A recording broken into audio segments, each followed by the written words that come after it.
लाखों बच्चों ने पेपर छोड़ दिया। दोस्तों एसएससी एमटीएस का जो एग्ज़ाम हुआ है ना, उसकी अटेंडेंस को लेकर बहुत बड़ी अपडेट है। साथ ही दोस्तों यहाँ पर जैसा सोचा गया था वैसा बिल्कुल भी नहीं हुआ है। दोस्तों देखा जाए तो स्टार्टिंग में बता रहे थे कि सर इस बार काफ़ी फॉर्म भरे गए हैं, लगभग 57 लाख के समथिंग में स्टूडेंट्स ने फॉर्म फिल किए हैं। तो इसको देखकर ऐसा लगता था कि न जाने कितना ज़्यादा कंपटीशन रहने वाला है और कट ऑफ भी काफ़ी हाई जाएगी। लेकिन एग्ज़ाम कंप्लीट होने के बाद में ना आंकड़े बिल्कुल गिर चुके हैं, यानी जितना तो एक्सपेक्ट भी नहीं किया था जो जितना आंकड़ा गिर गया। अब देखिए दोस्तों, आज की ये वीडियो आप सभी के लिए बहुत इंपॉर्टेंट है। इसमें मैंने आपको कुछ इंपॉर्टेंट चीज़ें बताई हैं जो कि आपके मेरे पास डाउट्स आ रहे थे उनको लेकर, जैसे कट ऑफ क्या रह सकती है, आंसर की आपकी कब तक आएगी, अटेंडेंस कितनी रही है, साथ ही कंपटीशन फिलहाल कितना है, नॉर्मलाइजेशन में कितने नंबर बढ़ सकते हैं और शिफ्ट वाइज आपको जो है कितने नंबर मिलेंगे, और अब तक की सबसे इजी शिफ्ट हार्डेस्ट शिफ्ट कौन कौन सी रही है और किस राज्य की कट ऑफ ज़्यादा जा सकती है, किसकी कम रह सकती है। साथ ही दोस्तों जो कट ऑफ डिपेंड फैक्टर्स हैं उनको लेकर बात करेंगे। साथ ही मैं आपको कुछ कारण बताऊंगा जिससे आपकी कट ऑफ है ना वो इस बार 100% कम जाएगी। देखिए दोस्तों, कोई भी एग्ज़ाम होता है तो उसके कट ऑफ को कंसिडर करने के लिए कुछ फैक्टर्स होते हैं बेसिकली। अब अगर वो फैक्टर्स आपके जो है कट ऑफ को इंक्रीज करते हैं तो कट ऑफ बढ़ जाती है, डिक्रीज करते हैं तो घट जाती है। वो आज की इस वीडियो में मैं आपके सामने प्रूफ कर दूंगा कि आप कितने क्वेश्चन करके आए होंगे अगर आप अपने आप को बिल्कुल सेफ मान सकते हैं ना। तो सबसे पहले तो दोस्तों यहाँ पर आप एक चीज़ को समझिए, यानी दोस्तों देखिए कोई भी एग्ज़ाम जब होता है ना तो सबसे पहले इसके फॉर्म फिल होते हैं। अब जब इसके फॉर्म फिल हुए थे तो लगभग 57 लाख यानी 57 लाख फॉर्म यहाँ पर फिल होते हैं, और जो है कैंडिडेट्स को यहाँ पर काफ़ी ज़्यादा डर हो जाता है कि भाई इस बार तो कंपटीशन बहुत ज़्यादा रहेगा, तो तैयारी भी हमें उसी लेवल से करनी पड़ेगी। ठीक है, अब देखिए हम जो फैक्टर्स हैं उनको यहाँ पर जान लेते हैं कि एक्चुअल में चीज़ें होती क्या हैं।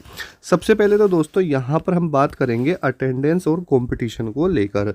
यहाँ पर देखिए दोस्तों, आपकी जो वैकेंसी थी लगभग 9583 वैकेंसी है, यानी लगभग जो है ये आपकी वैकेंसी है।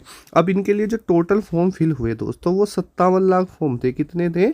57 लाख फॉर्म थे। लेकिन दोस्तों यहाँ पर आपकी जो टोटल शिफ्ट्स हुई हैं एग्ज़ाम की लगभग दोस्तों 66 शिफ्ट हैं। ठीक है, कितनी है दोस्तों? अप्रोक्सीमेटली 66 शिफ्ट यहाँ पर हुई हैं, जिसमें आपका पूरा कंप्लीटली एमटीएस का जो एग्ज़ाम है वो कंडक्ट करवाया गया। लेकिन दोस्तों यहाँ पर जो आपकी अटेंडेंस रही है वो मात्र दोस्तों 27 या 28 लाख रही है, जो कि आप देख सकते हैं। ठीक है, 27 से 28 लाख स्टूडेंट्स ने क्या है दोस्तों पेपर दिया है।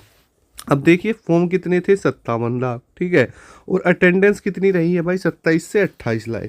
तो भाई साहब आप देख पा रहे होंगे, यानी ये लगाओ कि बिल्कुल 50% से भी ज़्यादा डाउन आपकी इस बार कट ऑफ जो है इस बार अटेंडेंस देखने के लिए मिल रही है। यानी कहाँ पर आपके 57 लाख फॉर्म थे और कहाँ पर 27-28 लाख स्टूडेंट्स एग्ज़ाम के अंदर जो है अपीयर हुए हैं।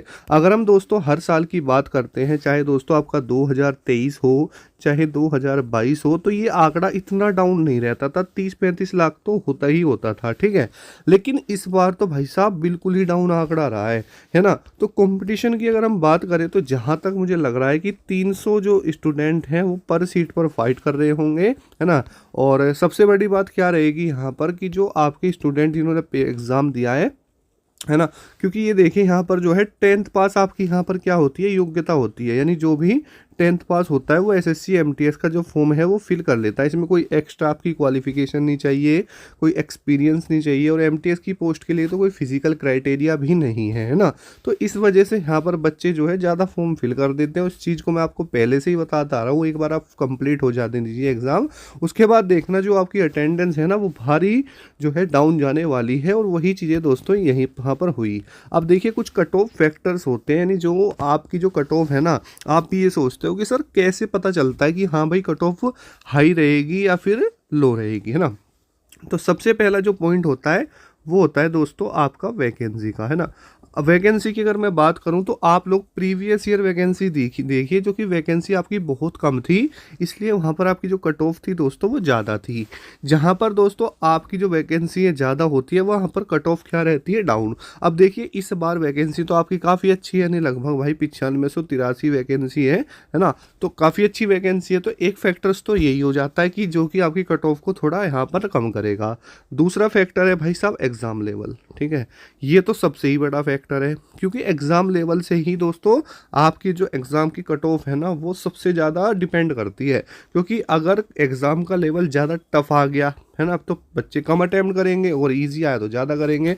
अब होता क्या है कि आप अब ये कहेंगे सर हमारी जो टोटल शिफ्ट हैं वो तो 66 हैं। अब हो सकता है कि भाई किसी की शिफ्ट इजी रही हो, किसी की डिफ़िकल्ट रही हो, किसी की मॉडरेट रही हो, तो आप ऐसे कैसे कह सकते हैं कि जो एग्ज़ाम लेवल है वो इस बार का जो रहा है वो टफ रहा है, मॉडरेट रहा है, ईजी रहा है। तो देखिए दोस्तों ये जो 66 शिफ्ट है ना, मैं मानता हूँ कि सब में अलग क्वेश्चन थे, और आप भी अगर आपसे भी कोई बोला जाए कि आपको 66 शिफ्ट के पेपर बनाने हैं, तो आप भी ये कहेंगे कहीं ना कहीं पेपर के क्वेश्चंस में उतार चढ़ाव आपको भी देखने के लिए दोस्तों मिल जाएगा, है ना। तो कहीं ना कहीं आपको ये चीज़ें समझनी चाहिए कि अगर भाई आपका पेपर का लेवल कहीं ना कहीं डिफ़िकल्ट है ना, तो उस चीज़ का फ़ायदा आपको नॉर्मलाइजेशन में देखने के लिए मिल जाता है।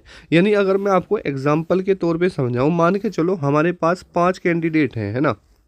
5 कैंडिडेट ने हर अलग अलग उसमें दिया है, नहीं अलग अलग शिफ्ट में एग्ज़ाम दिया।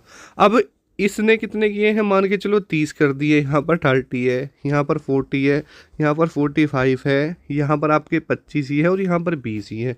तो जो सबसे ज़्यादा हाई वाला है कौन सा है दोस्तों, 45 क्वेश्चन वाला। क्योंकि ये पूरी शिफ्ट यानी उस समय पर जहीं कहीं भी एग्ज़ाम हो रहा होगा ना, उन सभी के क्या होता है एवरेज मार्क्स निकाले जाते हैं। और जब उन्हें ये लगता है कि हाँ भाई इस शिफ्ट को एक्चुअल में मार्क्स देने की ज़रूरत है या ये शिफ्ट डिफ़िकल्ट रही है, वहाँ आपको जो है फ़ायदा मिलता है। और इस बार दोस्तों आपको काफ़ी अच्छा फ़ायदा देखने के लिए मिलने वाला है नॉर्मलाइजेशन के अंदर, क्योंकि दोस्तों शिफ्ट आपकी ज़्यादा है। तो ये बात आप समझिए। तो दोस्तों दूसरा फैक्टर हो जाता है आपका, पहला हो गया क्या दोस्तों वैकेंसी का, है ना। दूसरा हो गया दोस्तों आपका एग्ज़ाम लेवल का, और तीसरा दोस्तों होता है आपका अटेंडेंस का। तो अटेंडेंस मैंने आपको बता दी कि भाई इस बार डाउन रही है। आपका जो एग्ज़ाम लेवल है कहीं ना कहीं डिफ़िकल्ट की तरफ है, मॉडरेट टू डिफ़िकल्ट। वैकेंसी अच्छी खासी है, और सबसे बड़ी बात क्या है ना, देखो होता क्या था पहले कि आपका जो कट ऑफ बनती थी वो 4 सब्जेक्ट होते थे। अब क्या है दोस्तों, आपका सेशन 2 में 2 सब्जेक्ट आ रहे हैं, इंग्लिश और जीके। अब स्टूडेंट का खुद का ये रिव्यू है कि सर जो इंग्लिश है वो तो ठीक है, उसमें तो हम 20 प्लस तक अटेम्प्ट कर पा रहे हैं, लेकिन सर जीके जो है ना वो बहुत ज़्यादा घुमा फिरा के इस बार आ रही है। आप ये कह लीजिए कि बच्चों को 30-32 क्वेश्चन तक भी जाना ना दिक्कत हो रही है। क्योंकि सबसे बड़ी बात क्या है ना भाई, आप ना एग्ज़ाम सेंटर पर बैठ करके काफ़ी कुछ बोल लोगे कि सर मैंने तो इतने कर दिए उतने कर दिए, लेकिन भाई नेगेटिव मार्किंग है, मार्जिन ऑफ क्वेश्चंस कम है, कम क्वेश्चन है। अगर आप एक क्वेश्चन भी करते हैं ना तो बहुत सोच समझ के आपको करना पड़ता है ना। क्योंकि भाई क्वेश्चन कम है, अगर क्वेश्चन गलत होंगे तो आपको दिक्कत होगी ही होगी। तो ये कुछ फैक्टर्स दोस्तों होते हैं। उसके बाद नॉर्मलाइजेशन की बात करें तो नॉर्मलाइजेशन में दोस्तों जहाँ तक है आपको 20-25 नंबर तक देखने के लिए मिलने वाले हैं, इस चीज़ को आप देख लेना। उसके बाद में आंसर की बात करें तो दोस्तों जहाँ तक है आंसर की आपको लास्ट नवंबर तक देखने के लिए मिलेगी, यानी 26 नवंबर के आसपास आपको अपनी आंसर की देखने के लिए मिल सकती है, ठीक है, ये एक्सपेक्टेड है। उसके बाद अगर दोस्तों कट ऑफ की बात करें तो जनरल कैटेगरी में जो भी स्टूडेंट लगभग यहाँ पर 35 क्वेश्चन के आसपास है वो सेफ रहेगा। उसके अलावा ओबीसी और दोस्तों ईडब्ल्यूएस जो भी साथी 33 से 34 क्वेश्चन पर है वो सेफ रहेंगे। उसके अलावा एससी एसटी वाले जो भी साथी लगभग 31-32 क्वेश्चन पर हैं वो सब सेफ हैं। यानी मेरा कहने का मतलब ये रहेगा, जो भी साथी रो मार्क्स में यहाँ पर घूम रहे हैं वो सभी सेफ हैं। बाकी दोस्तों नॉर्मलाइजेशन में ऐड होता है। अब देखिए जो आपकी कट ऑफ बनती है ना फाइनली वो कैसे बनती है, अगर मैं उसको लेकर बात करूँ तो सबसे पहले तो रो मार्क्स प्लस में आपका क्या होता है कट ऑफ, है ना। उसके रो मार्क्स होते हैं, प्लस में होता है आपका नॉर्मलाइजेशन, उसके बाद जाके आती है कट ऑफ। तो ये रो मार्क्स मैं आपको बता रहा हूँ, वो जो नॉर्मलाइजेशन में आपको 10 नंबर मिले 20 नंबर मिले वो दोस्तों बाद की बात है, ठीक है। तो कमेंट सेक्शन में कमेंट करके ज़रूर बताना कि आपका कितना स्कोर बन रहा है, आपने कितने क्वेश्चन को अटेम्प्ट किया है, कि क्योंकि सही तो आंसर के आने के बाद ही पता चलेगा। तो मिलते हैं नेक्स्ट वीडियो में। जय हिंद, वंदे मातरम दोस्तों।